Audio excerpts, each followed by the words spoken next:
G'day, I'm Ash, welcome yourselves to the MiG-27, or more specifically, what would happen if you took two of these engines, shoved them side by side, strapped wings on the bloody bastards, and, well, made it an interceptor aircraft.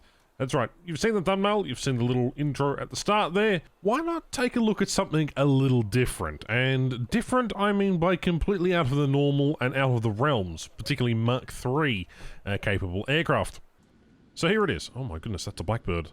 I didn't think that this particular mission had a Blackbird in it. Yes, welcome yourselves to the Foxbat, more predominantly known as the MiG-25. And it is a user model, unfortunately, but it does answer a couple of questions, or raise a couple of questions, which I'd like to discuss in this video at some point in time. Now, it is a user model, so it isn't exactly finished, but it is probably the most, I guess, sexy aircraft out there, and so I couldn't help but pass up the opportunity to at least cover it. So, what is this aircraft? Well, it's two massive honking engines strapped side by side, and just look at that.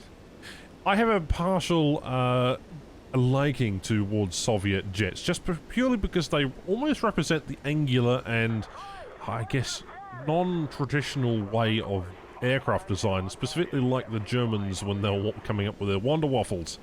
And by that I mean the Wonder Weapons. I don't know, there's something about the look of this machine that just tickles all the boxes for me. You know, it's got angular shapes, it's got the curves. It's basically two massive honking engines that fly in a straight line.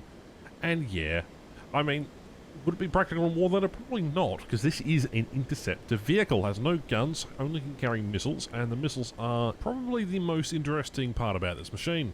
Well, War Thunder has this tendency to be a bit complacent when it comes to certain designations of aircraft. We know they don't like bombers, we know they don't like interceptors per se, although the Electric Lightning is probably the closest thing in-game that we currently have to an interceptor, at least a proper designated aircraft as such. Although the MiG-27 could be counted as one as well, but they're more close air support. Whereas this thing, the 25, well, essentially it's the last plane that Mikhail Gorbachev, the aircraft designer, designed before his retirement. So, big stinking engines on the thing, and with missiles that are basically designed to intercept bombers, stuff which we don't have, Vulcans, B-52s, the list goes on, and stuff like the Blackbird and stuff like that. There isn't really a need for these type of aircraft in game. And at the current time at least, these things would be particularly useless in a turn, and they do rip their wings in like 7 Gs, etc, etc. No, it's not Mark III capable in game, but it certainly feels pretty nice to at least look at, and I guess that's really the important takeaway. Interestingly enough, apparently there are some countries which still use these particular aircraft, although in limited service. Introduction was 1970, the first flight was in 1964, and it really was in direct response to the SR-71 Blackbird, which has remained the fastest production aircraft ever produced until, well, the Soviet Union responded by creating its own supersonic interceptor and reconnaissance aircraft, being the MiG-25. Of course, the aircraft could go Mach 3.2, although the risk of potential damage to the aircraft and its engine was, again, an interesting subject. But, you know, it still carried 4 R-40 air-to-air missiles equipped with infrared and homing heads to shoot down enemy aircraft. And it was also realised that the Foxbat was built as reactionary aircraft to stuff like the F-108, the B-70 Bomber, the XF-108 Ravier, and the XB-70 Valkyrie. And while they were never built, the Soviets had more than capable interceptor to respond to all kinds of threats. Anyway, we finally caught up with this Blackbird over here, and not a lot of information was known about the aircraft until on 1976, on the 6th of September. A Lieutenant Belenko flew his MiG-25 over an airport in the Japanese island of Hokkaido. And, well, they basically stripped the whole entire aircraft, nut and bolt, photographed the whole entire ordeal, and then basically, you know, reverse engineered the thing. Of course, the aircraft itself was outdated technology. It relied on steel and obviously big engines. Unlike the Blackbird, which had been completely made specifically for a different entire purpose.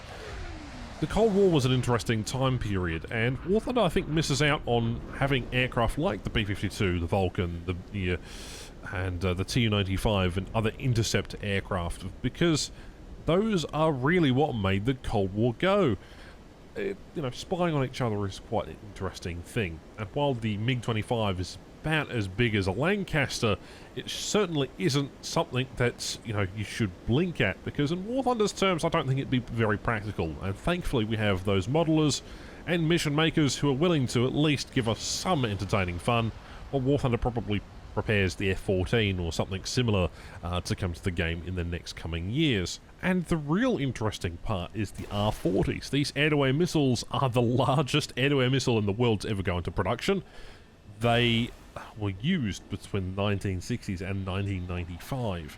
They have several different radar and several different variants, and I suppose in War Thunder's terms, yeah, operational range of 50 to 80 kilometers, which is 31 to 51 miles, maximum speed of Mach 2.5, and, it's used on the MiG-31 as well. Unlike the real world, I don't see this thing coming to game. Really, it only managed to shoot down a FA-18 Hornet and damage an F-15. So, really, in 1991 was probably the only time it really ever fired, aside from maybe training. It's kind of twofold. I really want to see more vehicles come to War Thunder. We're already past that point. It's going to be a time period where we're going to have stuff like the A-10 and the Su-25, and we're going to have laser-guided weaponry and active protection systems for ground vehicles. War Thunder's direction, now in its 9th anniversary year, really needs to have a roadmap now more than it ever would have in War Thunder's history. We're going to be seeing extreme examples of just things and mechanics that currently exist in the world that might not be possible due to War Thunder's limiting engine. Should that be addressed? I don't necessarily know. But anyway, this is the MiG-25, and hope you enjoyed this video, because it's ending. Thank you very much to the patrons. Hope you enjoyed today's video. My name is Ash.